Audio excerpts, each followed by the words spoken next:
It is I, BruceCooper, or as some of you know me, Bryce, just kind of whatever you prefer. Today I will be interviewing a good friend of mine, Mr. Bryan the Pirate. Bryan is, he's something else, all right? His voice is remarkably better than mine, all right? He's much more handsome than I am.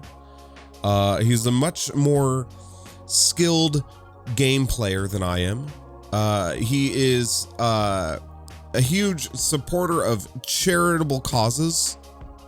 Bryan the Pirate, twitch.tv/BryanThePirate. Make sure you go check him out. Do me a favor, go throw him a follow. Awesome guy. Yeah, this interview is a lot of fun. I think you're really going to enjoy it. Thank you so much for listening. Thank you for the support. I love you very, very much. If you have any feedback for me, make sure you leave it down in the comments. I'm just going to jump right into it. Enjoy this. I hope you enjoyed as much as I did. And again, yeah, thank you so much. And thank you to Bryan for being on. Yeah, enjoy. I love ya.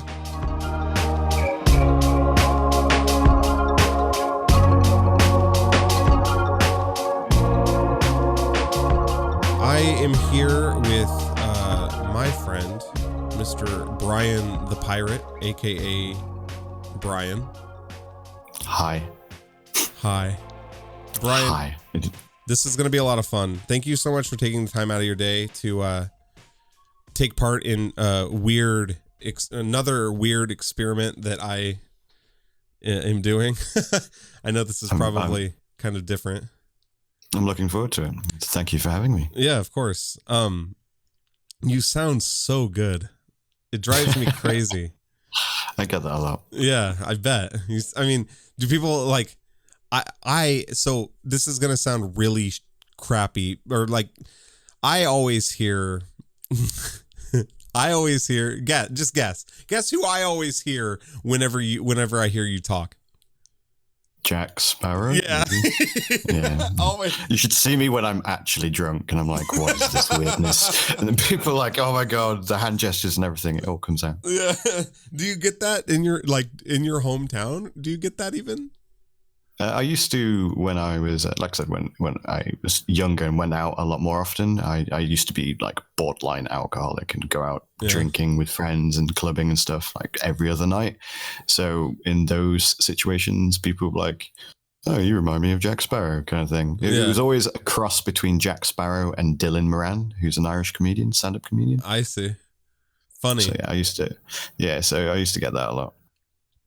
Yeah, man. But nowadays people just remark that I have quite a calm manner of speaking, especially when I'm doing like, say, IT tech support, which is my real life job.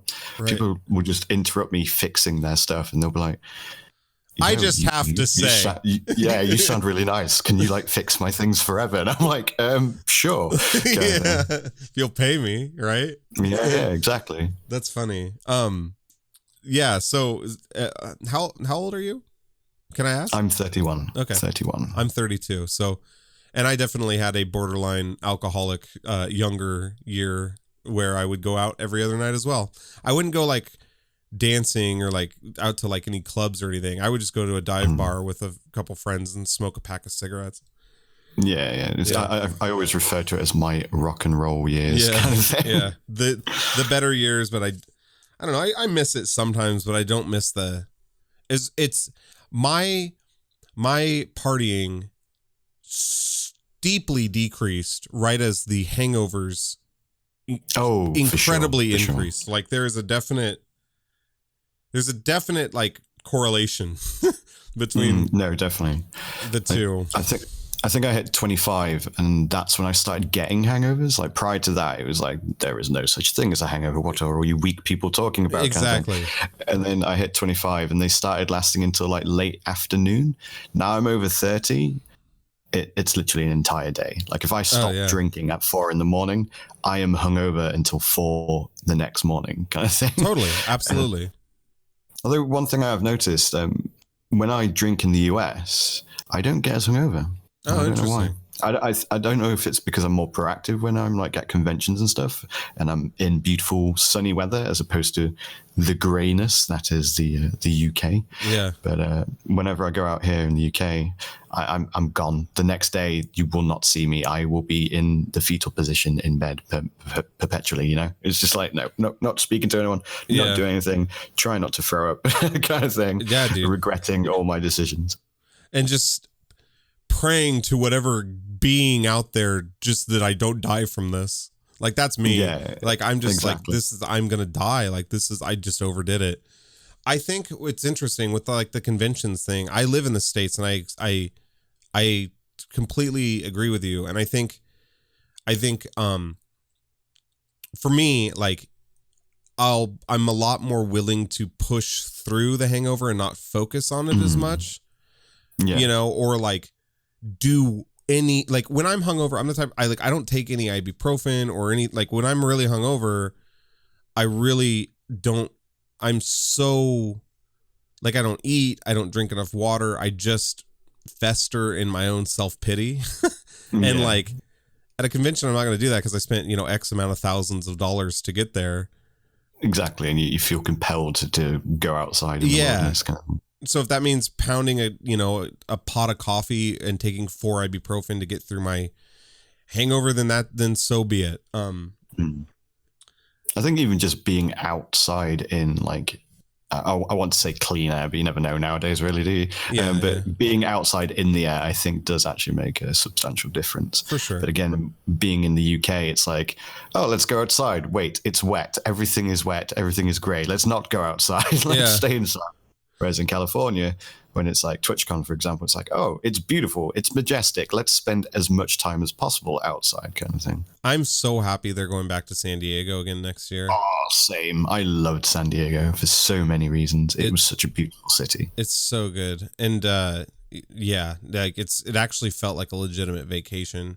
I live in Oregon, which is very gray and wet as well. It's very I have a friend from the UK.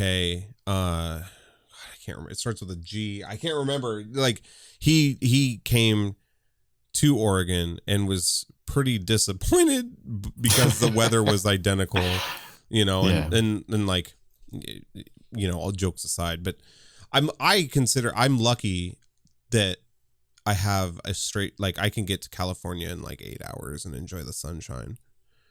Yeah. You know, it's funny how like in the States, you guys are like, oh yeah, I can just go to the other side of the country in 8 hours. Whereas like in the UK, in an hour, you're in another country kind of thing. And it always tickles me. It's like, oh, how long did you travel? Oh yeah, just an hour. Where are you now? France. Oh, okay. Yeah, that's nuts, dude. That's crazy to think about. Yeah, because like we'll drive to Los Angeles and it's like a 16-hour 2-day drive. Let alone like if you wanted to go to the East Coast, like that would take multiple days. Yeah. Interesting. Like I hate flying, but I'd imagine I'm learning to like it a little bit more every single time I fly. But I mean, if you're in the UK, like you have to, and you want to go to a convention, you know, you have to fly. How long was your flight? It's 11 hours usually. Jesus Christ. Yeah. And because of the way flights work, it's like, for example, there's literally an airport approximately 30 minutes from like my house. But if I was to fly from that airport to say San Diego directly, I'd be looking at around about $3,000. You know, anything between like 2,000 and 2,500 pounds, which is about $3,000. Yeah. Whereas if I just add like a bit of public transport to a different airport, so like what I did and I've done in the past is I got a 4-hour coach. So I was on a fancy bus basically for 4 hours to London Heathrow, and then flew to LAX, and then got the train for a further 2 hours. So that added to, of course, the journey. And then you got all the wait times and whatnot between those things. Like I always arrived 2 hours early at the the airport just in case, because you can never tell about traffic and stuff. So like this year, I think I traveled for a total of 32 hours when I arrived in San Diego. And then in true Bryan the Pirate fashion, I immediately like went to the hotel, dumped my stuff off, and then me and a bunch of friends went out drinking. And that was it. And it was just like, okay, cool. But you saved a considerable amount of money doing it that way, right? Yeah, it literally went from like £2,500, so $3,000 to £350. Wow. So yeah, just by adding like major airports rather than like smaller local ones. Yeah. Like even if it was London Heathrow to San Diego, that added like another £200 to the ticket. Right. So $35 for a train and 2 hours, it was worth at the end of the day. It was a bit, a little bit more extra travel, but saved me 200 quid. So it was good. I'm thinking about this time, riding the train from like down the West Coast. It's like a 37-hour train ride, but I could get like a sleeper car and just IRL streaming the entire thing. It could be worth it. I mean, I imagine it's like, one, it's an experience, and two, if you get a few of you going, and of course, like I said, you could save money. Like I know there are people who I spoke to last year who were like, we're going to meet you at LAX this time and like just get the train, because like saving that much money for the sake of a 2-hour train, hella worth it. Yeah. I mean, and like that's ridiculously worth it. I mean, I don't know if it would be worth it if you saved a couple $100, but you saved thousands of dollars at that point. Yeah. Yeah, man. Like quite a bit of money. Like, sure, if I had the disposable income, I would have potentially just flown straight at least from London Heathrow to San Diego. But like I said, like £200, that's meals for an entire month. You know what I mean? Totally. So. Yeah, man. Absolutely. I mean, especially if you're gonna end up at the same. Yeah, that's crazy. That is crazy. Cool. So I was gonna say something, but I forgot what I was going to say. So you do like you work in like IT. I didn't know that. I did a lot of that before I discovered Twitch. Like help desk stuff. Yeah, so I do first line, second line, and third line. So obviously, like if you're familiar with first line, it's I locked myself out. Can you reset my password and all that shenanigans? And then there's third line, which is like the server is on fire, fix it before the business goes to like bankrupt and stuff like that. Yeah. So it's not your standard just like help desk. There's no monotony to it, thankfully, which that sounds good. Yeah, and it means that every day is always a wee bit different, and it also means that you've got variety and pace as well. So sometimes you will get an influx of people needing password resets. So it's a bit chill. And then something exciting and crazy happens. And you're like, hey, I'm not bored. I like my job kind of thing. Yeah, for sure. So it's a good mix. Yeah. Do you have you been doing it for a long time? So I was basically raised around computers. So I've always been quite the tech enthusiast. Is the term I believe to use. Yeah. But with regards to working in IT, I've always been like I've dipped in and out of it rather. So I think I did tech support briefly when I was 19, whilst I was also at college, and then I went to finish off college and stuff like that, and then I didn't really get back into it properly until about a year and a half ago. So there was like a 10-year gap, and I did things in between them. But there was also a lot of moving and other stuff in my life. So it made it hard to focus on a career. Plus, I didn't really know if I wanted IT as a career. Yeah. Even now, I thoroughly enjoy my job compared to where I've worked in a lot of other places. But it's not. It's more of it's just the breadwinning. It brings in the bread at the end of the day, and it's enjoyable. But it's not where I want to be. I would prefer to be an entertainer of some sort. Yeah, man, that's absolutely like.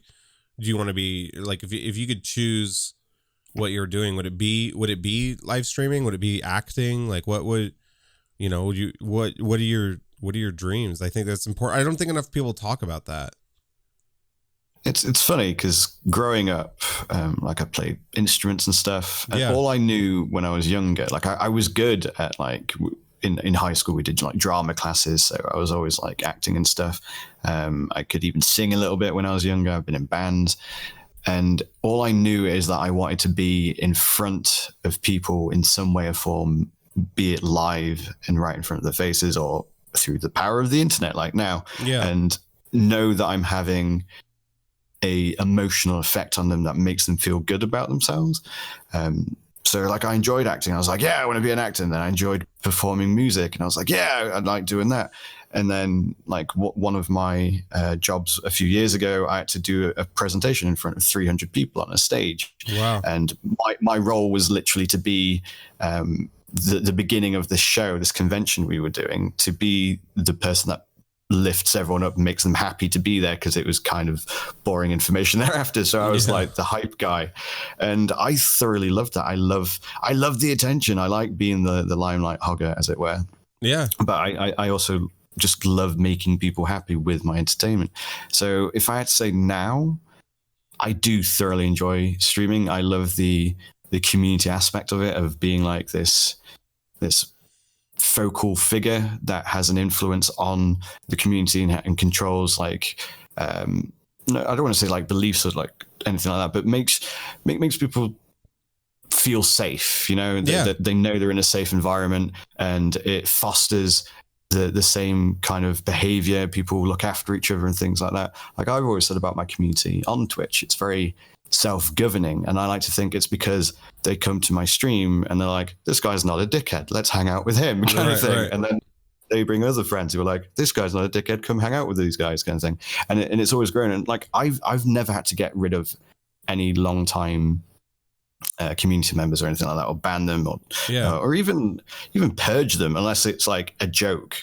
Right. I've been doing this for like 2 years, and I've literally never had any issues with any of my community members ever. And I just think that's a very awesome thing. And to know that these people will keep coming back and wanting to hang out with me because I entertain them, it's very, I don't know, it's very fulfilling. No, I get it. It's very, very fulfilling. And you do, and you do a lot of like charity work as well, which I have I have massive respect for. I wish I was more involved in that sort of thing.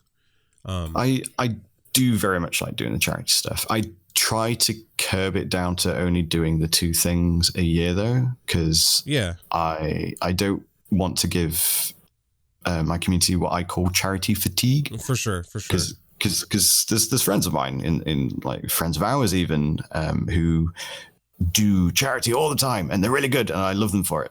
But at the same time, I feel like if I was constantly doing charity streams, my viewers would be like, we've got no more money, stop, kind of thing. Yeah, and it's, you know what I mean? And it's just like, that could be anything. That could be, I mean, I'm finding that that's anything on Twitch. Twitch is a game of being, it's an art of perfectly calculated mixing up, right? Like there's a purge. I'm finding like there's a hype, there's a peak, there's a decline, there's a hype, there's a peak, there's a decline. Like, you know, it's very interesting. Rinse, repeat kind of thing. Yeah. And like, whilst mixing it up at the same time. Right. I mean, but I get what you're saying. Yeah. Like there's people sometimes I think a lot of times people watch for the personality, because they like the streamer, and if the streamer goes too far in one direction, they start to people start to miss the streamer, you know? Yeah, for sure. And like, and there's like actual stats about it and stuff as well. Like, obviously, if you've got a streamer who focuses on one game, they notice that people tend to be there more for that game. Right. Whereas if you've got variety streamers, like I've spoken to PR folks about it, and they actually prefer doing sponsorships and stuff with variety streamers because their audience is there mostly for the streamer, and of course it's new bait, if anything, for the product that they're trying to sell. Whereas if you go to your Shrouds of the world, like with an FPS sponsorship, half the people in his channel probably already know about whatever the product is because they're FPS nuts kind of thing. Right. and are there more for the gameplay. Like, obviously, like Shroud's a fantastic streamer. I've watched him, and I think he's very entertaining. But you'd also find people there for his sick skills at the end of the day. Whereas with a variety streamer, people go there for the entertainment value, and they tend to put more trust in variety streamers. Right. No, I can see that. Because they are more about the person rather than the gameplay or whatever it is that people stream. I know that I used to get like a lot of crap for it, but like it would be rare that I'd play under 3 games a week. Like if I I would never play the same game more than 1 or 2 times ever. Like that's, and then with the whole like No Man's Sky thing, like I started seeing like obviously like an increase in everything. And then I loved the game and I still love the game, but a huge part of me, but like I didn't make any more money or anything, you know, like, and a huge part of me I miss so much the variety. And I've kind of decided and like my wife, Edith, she's my biggest support ever.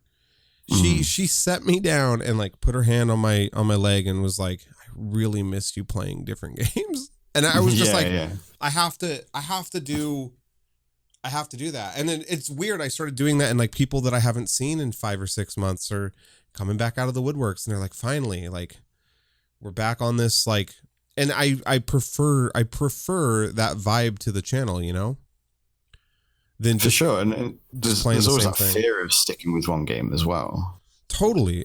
Yeah. When you do get burnt out on it and you're like, okay, I need to stop. And then the entire platform that you've built of all these community members there for that one game are like, oh, peace. Exactly. And then they're gone and you're like, oh, okay, sorry. But what I'm finding is 1 or 2 or a small percentage will stick around because they really like you.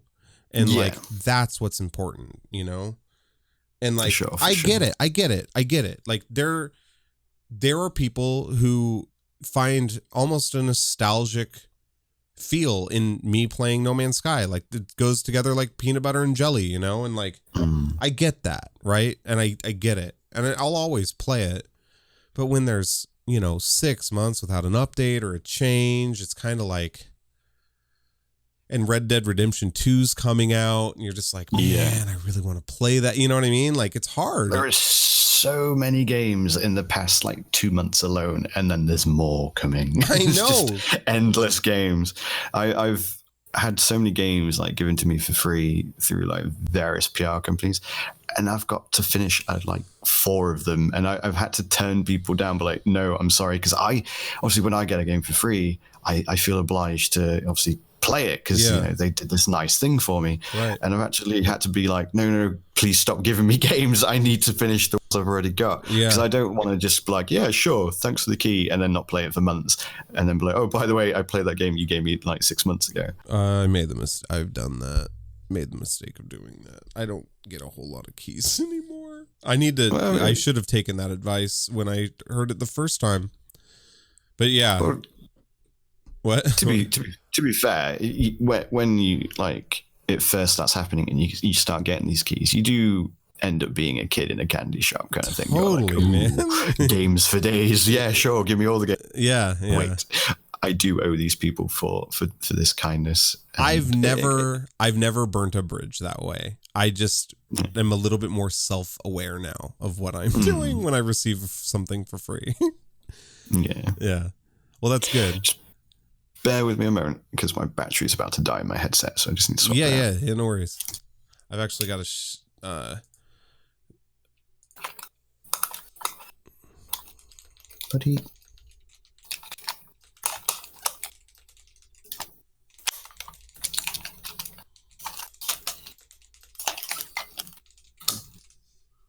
Doom, doom, doom, doom, doom, doom.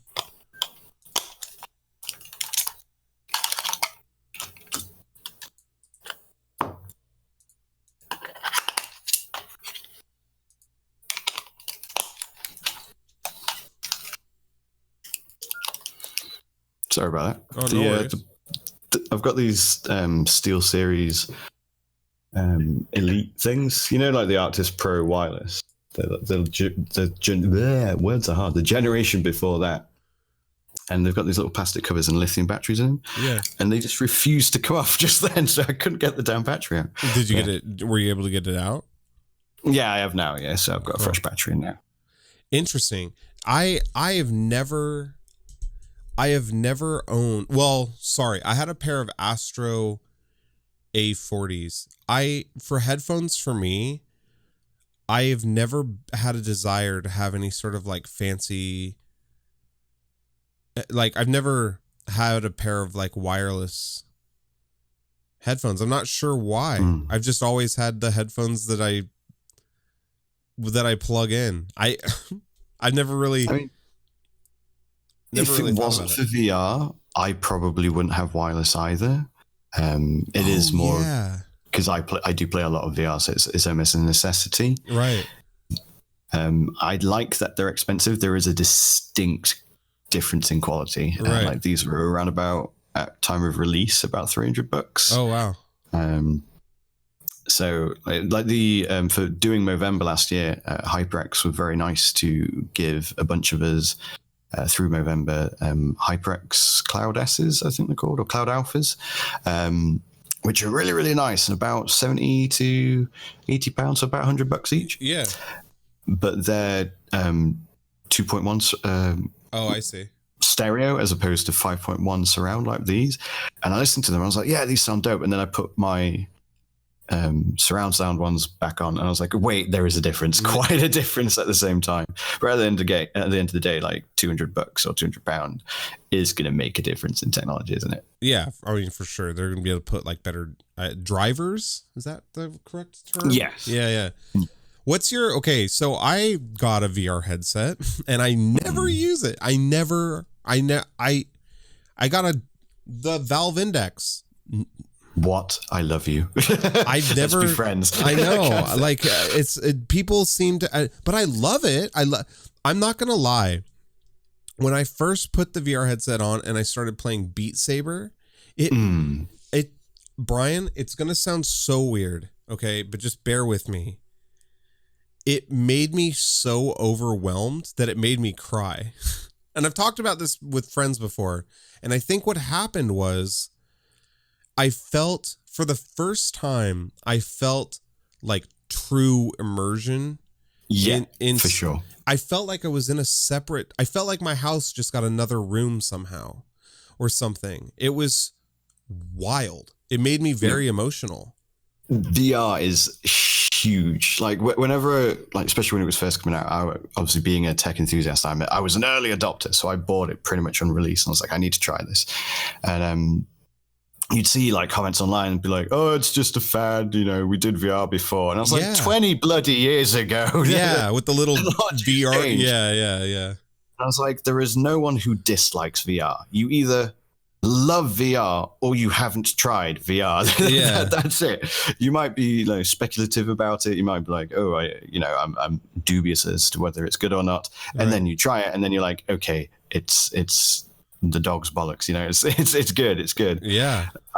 I remember it was like a tech demo I did where you were this like wizard sword wielding dude bro kind of thing, and you go up to this desk or rather a table full of weapons, and you could see like little ghosted areas on your body where you could holster your weapons and like sheathe your sword and stuff like that. Right. So I got the sword off the table, I put it in the sheath on my waist. I got this like little pistol that I put on my other side of my waist, on my hip.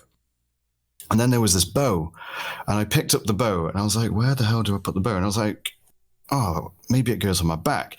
And I just like, with a lot of trepidation, put my hand behind my head, like let go of the trigger, pulled my hand back, looked at the floor. The bow wasn't on the floor. And then my hand behind my head again, gripped the trigger. And then I was holding the bow and I was like, oh my God, this is And then you went through this like weird ass portal. And oh my God, Bruce, this portal. this portal. I went through this portal. You end up in this corridor with another table filled with weapons and a burning torch. above the table, and you can't see down the hallway in either direction. And suddenly there's noise. You just hear this growling noise coming towards you. I picked up a spear, a sword. I like straddled the hallway, like looking in both directions, panicking. I was like, "Come at me, I'll fight you!" Proper panicking. Yeah. It was a bloody cat. A cat came out of the shadows and was just like, "Ow!" And I was like, "Stab it," kind of thing. Yeah, it was so annoying, but you do get so immersed. It's so lost in it. It's nuts. And when things jump at you, you panic. Yeah. You stack your pants. You full blown panic. Like I had a friend try. I forgot what it's called. I haven't played it for a while. It's kind of like iRobot. You know have you seen iRobot with Will Smith? I've seen maybe like a third of it. Well, there's a scene where he's in this tower. Spoiler alert. Yeah, no, don't worry about that. Loads of the robots just basically like just zerg him. They just all run at him, and you've got to shoot them. And that's what this game's called about. I think it's called Raw Data. And I let one of my friends have a go. One of my nearest and dearest friends. I was like, "Give this a go. You'll love it." Yeah. And one of the robots, he shot it whilst it was running at him, and it split in two. And then he turned around and shot another one. And then he turned back, and the torso jumped at him like this just robot torso, and he screamed so loud because it was just in his face. Yeah, and obviously I was laughing my head off, but it's just little things like that. Even the paint application, I think it was Google that did it, right, where you can like draw and like sculpt in midair. Yeah, in the 3D space. A tilt brush, is it something like that? I don't know what it's called, but I know what you're talking about. He was fascinated by that. He drew a Christmas tree in like I think it was like the middle of August or something like that. Right. But he did a Christmas tree anyway. But he loved it, and just watching it within that space, it's very pretty, and just being able to move around and see around objects and literally lean forward to look over a cliff edge or over a wall and things like that. Yeah, it does a lot to you, and it does immerse you in the game. It's nuts, dude, and like. Not to bring it back up again, but No Man's Sky did a VR update, and I'll just go and sit in a field and like watch the ocean and watch the sun go down, and it's so. And then I'll get back up. You can jump into your ship and then pull the flight controls up, and like as you're going through the atmosphere, like see the planet get smaller and smaller, and then go and land on another one, or like go into a space station and walk around. And yeah, the same sort of thing. Like to get out of the ship, you have to take your hand over to the door and grip, and then lift up, and it brings the windshield up like a it's so fun. It does something to you. It's just the little things like that just pull you, just properly draw you into the game. Like there was another time there was like just a burning fire, and I had to walk off, and I picked up a bit of wood, and I was like, I don't know, maybe kind of thing, like stuck the wood in the fire, and I had a torch suddenly. And I was just like, fantastic, I'm going for a merry little jog now kind of thing. It's just simple things like that, and it's very, very, for lack of a better phrase, game changing. And it's a shame that it's such a barrier to entry with the paywall that's involved with having to have a $2,000 PC and then $1,000 of equipment as well. But I'm very envious of your index right now. Well, thank you. Because I got the Vive, like I said, as soon as it came out, and then it broke, and it probably broke because I was playing Beat Saber on stream for like 3 to 4 hours, sometimes 5 hours at a time. And obviously that's a lot of cardio, and I don't think the Vive could handle it. It was one of the early models, so it wasn't as well sealed apparently. So I literally the other day on Friday had a new Vive. Well, I say new, a second-hand Vive headset arrive, and I've been playing Beat Saber like crazy. I love that game so much. It's very fun, and it's good. It's good. It's a good little workout when you really start getting into it. For sure. Like, as soon as you start doing like the expert level stuff, you feel Herculean. It's just like, look at my biceps, I am gargantuan kind of thing. That's very satisfying. Like you feel like you accomplished something when you're able to get through, and beat your score. Like it becomes a personal competition with yourself. Yeah, I remember very briefly I was world first for Seven Nation Army by the White Stripes. Oh, wow. And I was like, wow, I'm like literally number one. And then like 3 weeks later, my score was destroyed by like people who like properly no lifed it. And it's like fair play, you know, fair play. Yeah. You deserve it. But I did feel very warm and squishy inside for that brief moment. Now it's interesting. So like with VR, when you mentioned, I immediately thought like when you mentioned like grabbing the wood and putting it in the fire and you get a torch, like what people don't understand is when you experience that, it's like you kind of feel like that's how it always should have been, right? Like it's like when you do stuff like that in VR, it's like, well, this is how the video game should be played. It's kind of weird, and then like it becomes so like I think VR where it's so fun and where it clicks for a lot of people is when they start understanding like the mechanics behind VR. It's everyone gets so torn up or so fixated on the resolution of the goggle, you know, the headset and but what they don't realize is all of the like little mechanics that make VR the immersion, the experience that it is. Yeah, it would be awesome if like the screens were better or screen dooring effect wasn't a thing or whatever, but like the mechanics are what makes it really immersive, not necessarily the viewing quality.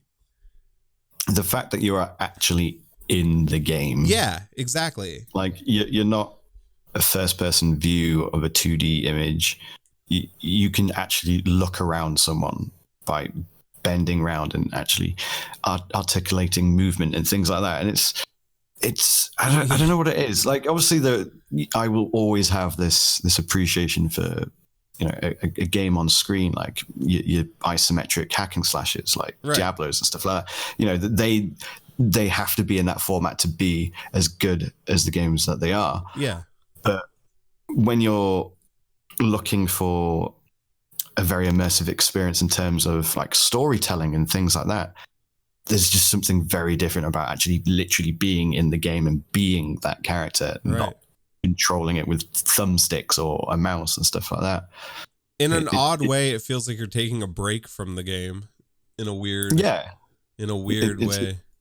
It's almost like you're not actually playing the game. It's you're just essentially role playing. You're acting out life, but there's dragons and stuff trying to kill you. Oh man, it makes me want to play VR. I'm not gonna lie, it's so fun. It's so fun, and it really does feel like another room in your house. It's you put on the headset and you can it's like you open the door and you go into a different like part of your apartment. It's cool, and you can decorate it. You can literally decorate it however you want. Yeah, that's true. Did you ever do any of the like VR chat or the like social? The like social networks in VR?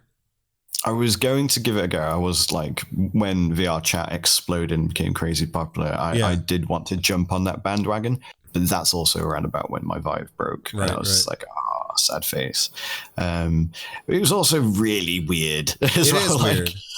When the potential player base is the planet, you're gonna come across some very strange people, and it wasn't very streamer friendly from what I saw. Yeah, like, it had some hilarious moments, and then there was some very like, TOS, yeah, like Monk TOS, run in the opposite direction, farewell, I'll remember you, kind of thing. I was walking around in VR chat just because I was just trying it off stream.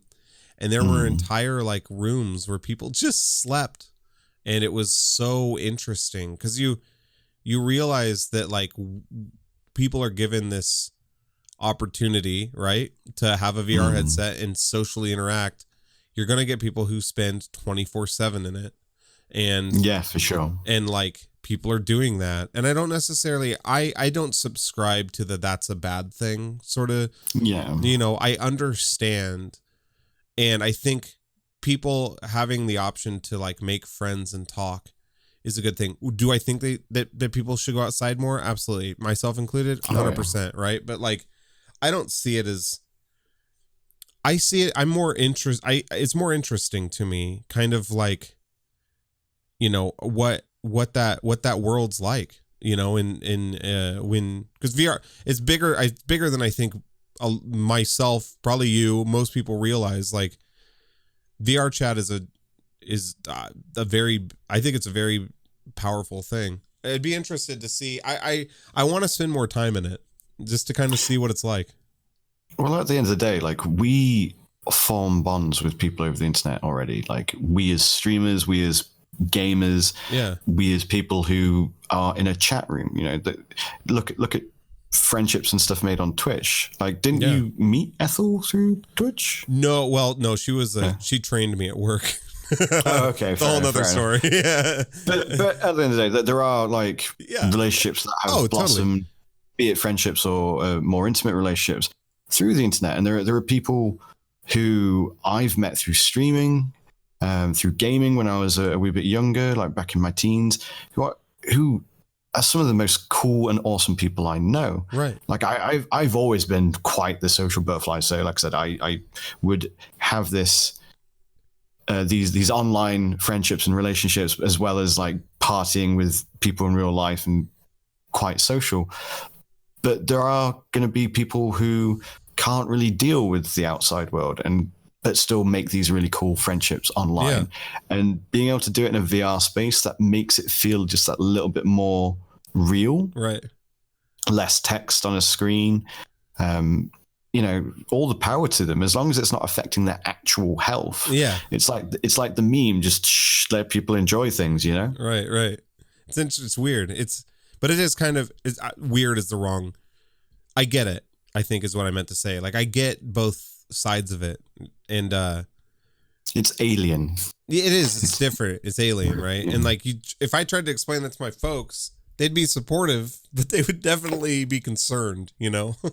And for sure. So they'll be like, so why are you dressed as a small anime girl? Yeah. Just because everyone else is. Yeah. Like, Mom, just don't kink shame me. Yeah. She'd be like, I don't know what that means, but I'm all right. Have fun. My mom, not to get too heavy. My mom's actually going in for an open heart surgery on Thursday, so keep her in your. Damn. Yeah, it's something she's known she's needed it forever, and they were like, let's do it this week, and she's like, all right, hell yeah, let's do it. So I'm kind of relieved that it's finally happening. It's one of those things where it's just like, let's just get out of the way. Let's just get it done. Right. And it's not, the doctor who's doing it has been doing it for this procedure for 35 years. And he's like, he could probably do it wasted with his hands backwards. It's time that we just move on with this part of the story. But I don't know. She will be in my thoughts, because I've always, when it comes to mothers, as someone who lost their mother and probably didn't spend as much time with her as I would have liked to. Whenever someone's like, "Oh, no, my mother's in hospital," I'm like, "Oh, you know, huge thoughts and prayers," kind of thing, like positive vibes, all the positive energy. Yeah. Well, I'm very sorry to hear that. I did know that. I didn't. Oh, no, dude, I've always been like cool with, like, I deal with grief incredibly well to the point where it's probably unsettling to some people. But when it comes to like people like passing away and things like that, even family, friends, I've always been very good at coping with it. Right. And to the point where I've had friends come up to me like for advice on like how to do it. And I'm like, I'm wired differently. I can't. Like, my experience isn't going to be the same as like your experience or whoever's experience, you know. Yeah.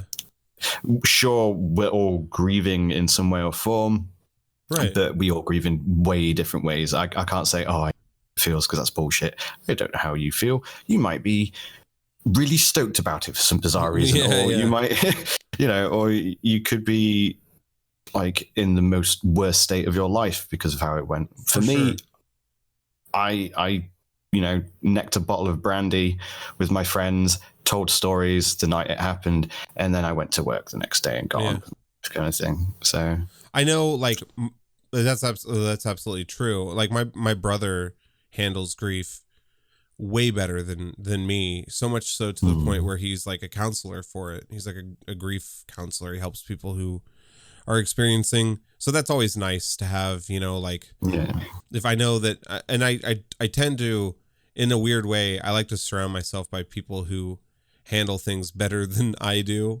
And then they find things that I handle better than them.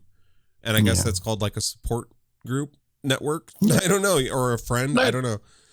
That's what it is. Like, especially us as men, like, I don't know if you know, but I'm raising money for Movember. Yeah, I did know that, actually, yeah. Now as we speak, kind of thing. Right. And one of the things I particularly like about Movember is it's trying to break the whole, like, mental health and how men perceive themselves. And it's like, oh, no, we've got to be manly. We've got to tough boys. Depend on ourselves and be independent and blah, blah, blah. And it's like, dude, like, if you need to talk about it, don't just dump it on your significant other or, you know, whatever. Right. Talk about it to your friends, you know, get it out there to strangers if necessary, things like that.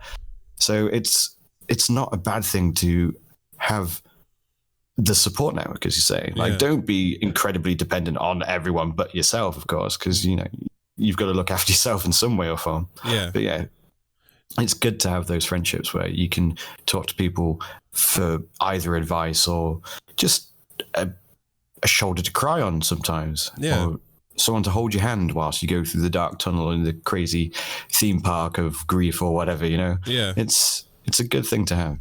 Well, we should never be ashamed of it. At the end of the day, you know, when this is all said and done, life is extremely short.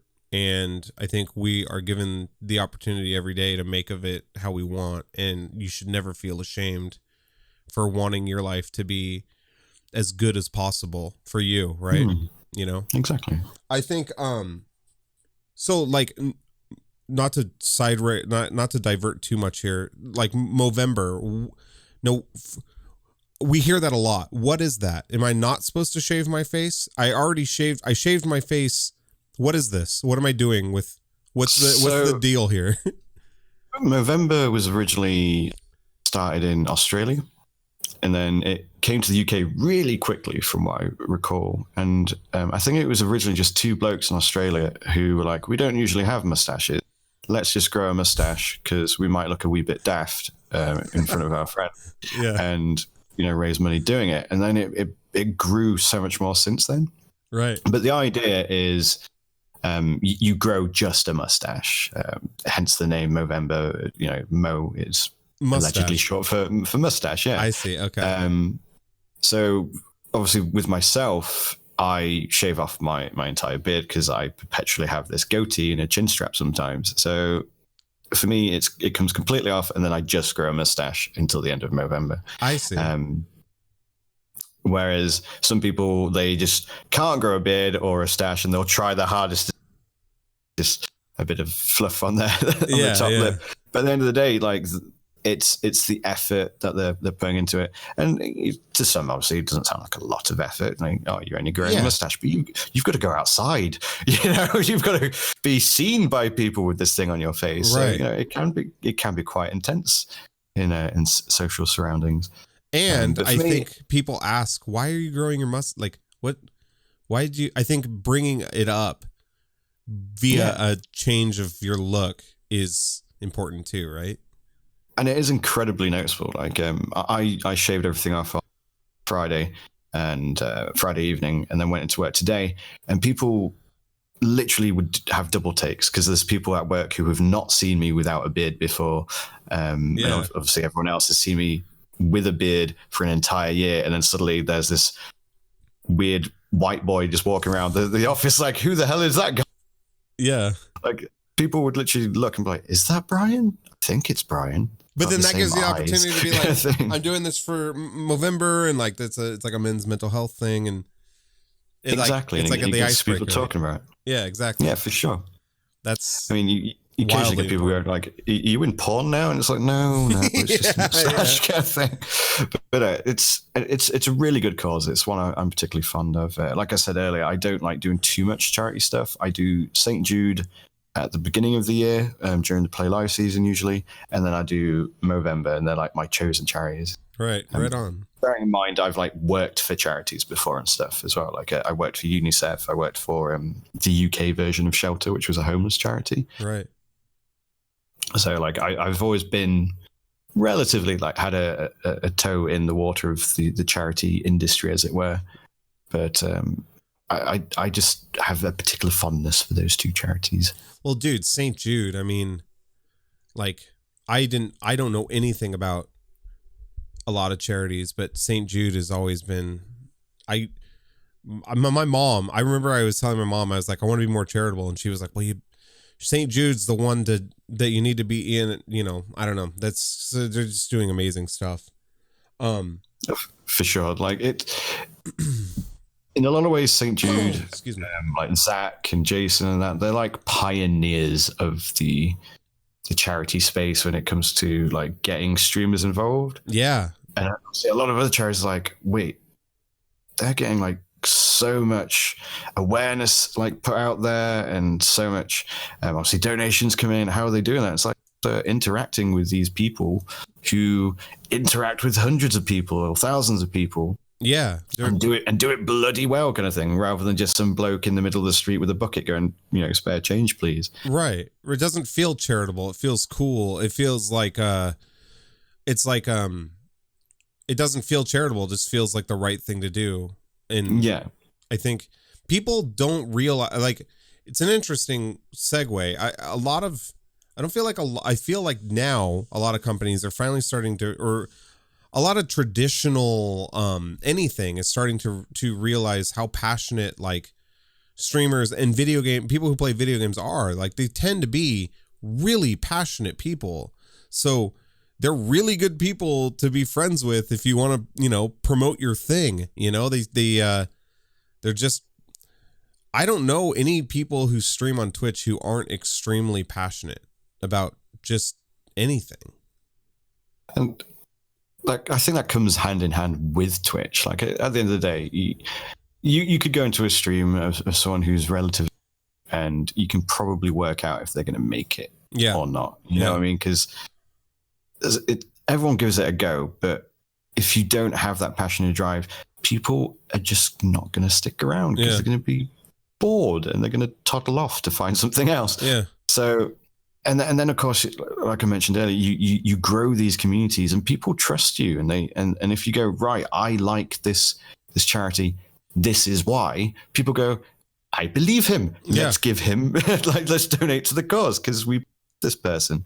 It has obviously this slight element of celebrity about it, but it's not the same as, oh, I stand this person who I watch on my favorite TV show. It's I interact with this person regularly. I am watching their life unfold on this screen. Yeah. Quite often, and it's weird because they obviously, your viewers or our viewers, you know, they know more about us than we do about them, of course. And that's always going to be a really weird aspect of it and a bit of a tangent. But the fact that they do know so much about us, just it's what makes us influencers at the end of the day, and it's such a cool thing. And obviously that's a horrible word. I hate influencer, but it's the business term at the end of the day. I know what you mean. But yeah, it's like if some random bloke on like a TV show is like, this is dope, this is why, I'm like, I don't care, man. Who the fuck are you, kind of thing. Whereas if my fellow streamer friends, people who I watch regularly, you know, even before I started streaming and I was just watching streamers, I became aware of that. I was like, why do I trust this person like more than I would like random Joe on the street? And it was because you do, albeit a lot of the time, this one-sided bond, you do form that bond with this person. I think a lot of it too is you look up to the person, right? Like, I know I look up to is such a weird way of saying it, but like I see streamers who have tens of thousands of viewers, and I recognize something in them that I had in a friend growing up who I really looked up to, right? Like were like, I'll see a streamer and be like, wow, that reminds me of like Evan, and like Evan, we were like, you know, and it's, there becomes this like personal, but I used to do the same thing with like Blink 182, right? Like any Blink 182 would buy a pair of shoes, and I was like, those are good shoes, those are cool shoes, because they were people that I looked up to. And it's weird to think that somebody would look up to me, but I know I know that it's inevitable when you stream every day, and I've been full time for a couple of years now. I stream 5 days a week, and it's not something like that I take really lightly. I know you don't either. But it's something I have a lot of fear. So like when I support something or something like a charity or a game, and I think people see that and they tell themselves that this is genuine. I don't just put things out there. You don't just put things out there to make money or to no, for sure have a label. You put it out there because you really genuinely believe in it. And I think people can see that as well, because totally, absolutely, you see it all the time where you, like, especially when you first start out, you join the streamer communities or the huge ass teams, and you'll see people going, "Oh, I've got discount codes for this, and this," and I'm like, "Oh, please stop! Why?" kind of thing. And it's like you're only doing it because you think it validates you in some way, and right.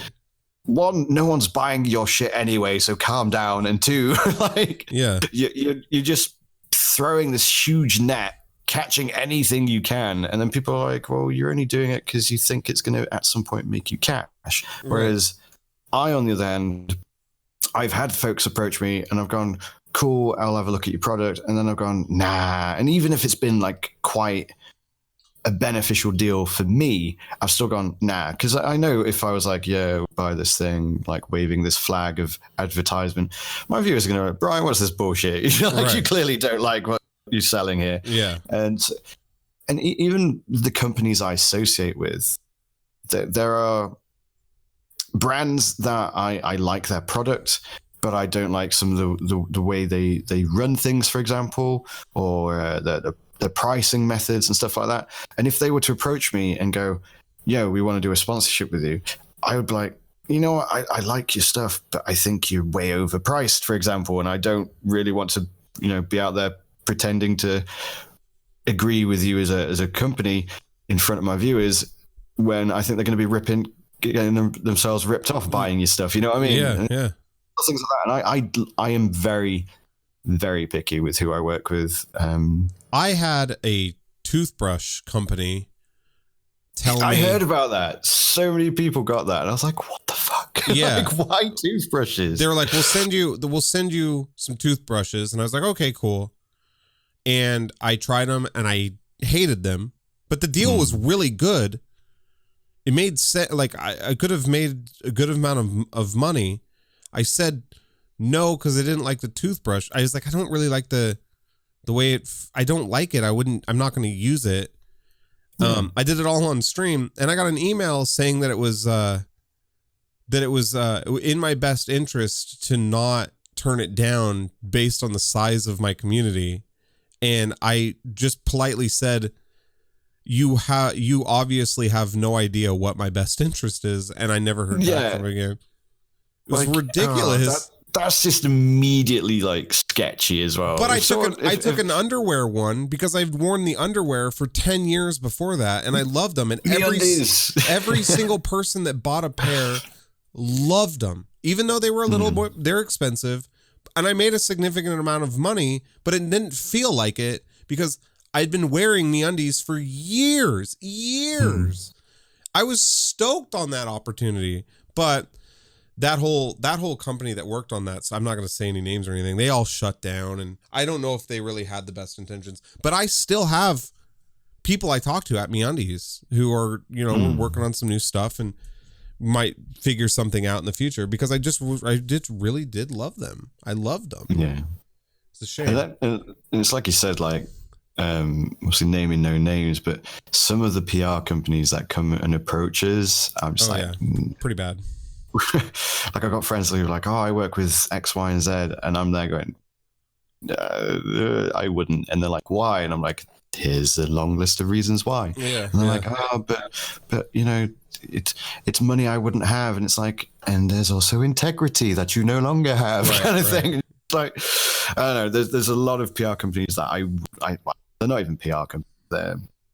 They're companies that I think, masquerade as PR, and I don't touch them with a barge pole. Little bit of a scalper community out there or something. Yeah, exactly. And it's like, okay, tell us the companies that are like, oh yeah, we paid opportunities, and then you go, okay, well, how much is it for this opportunity? And they're like, oh, well, you need to sign up. And it's like, oh, so you need my details to sell, presumably, before you even tell me what it is, the opportunity that you've approached me about is gonna like pay me and things like that. Dude, it's like it's like dating all over again. It's like you got to pick or choose people who have your best. No one's ever gonna have truly your best intentions. Like, there is a business side to it, but there's also there's also a right way of having a business side.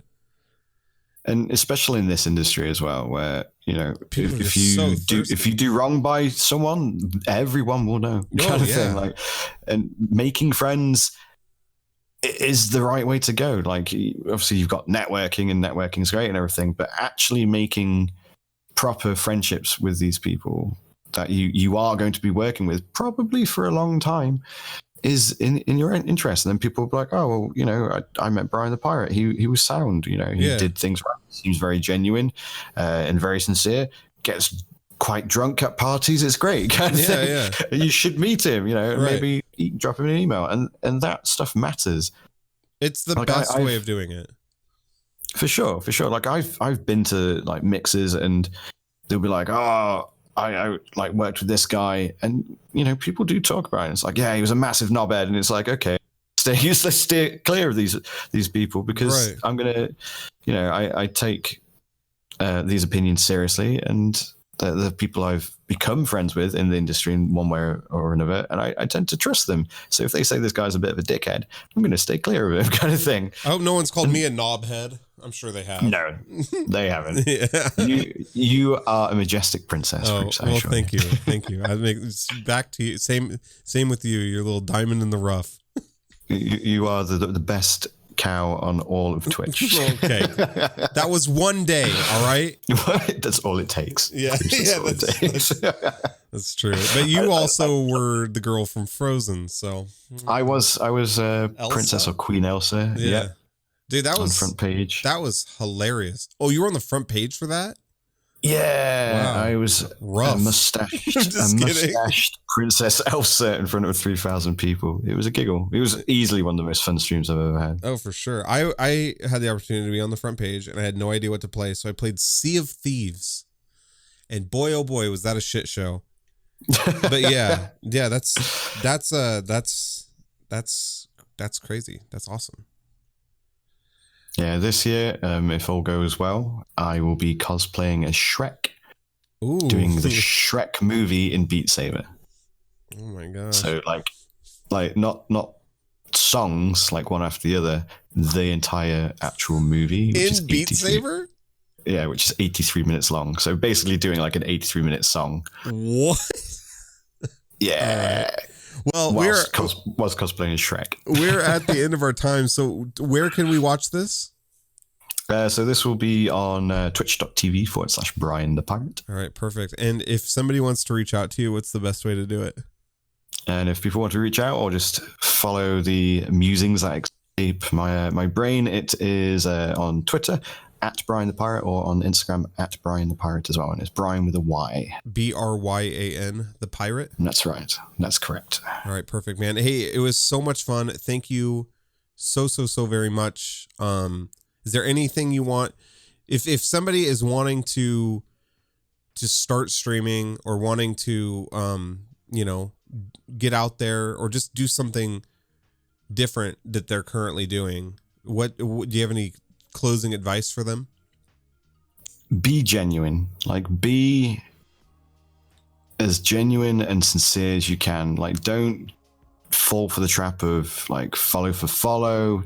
Don't use bots for likes and things like that, because you are your brand. And if people see that you're being disingenuous in some way or form, that's your first impression gone. So just be a genuine person, and if you do it well and people like what they see, they will stick around. Perfect.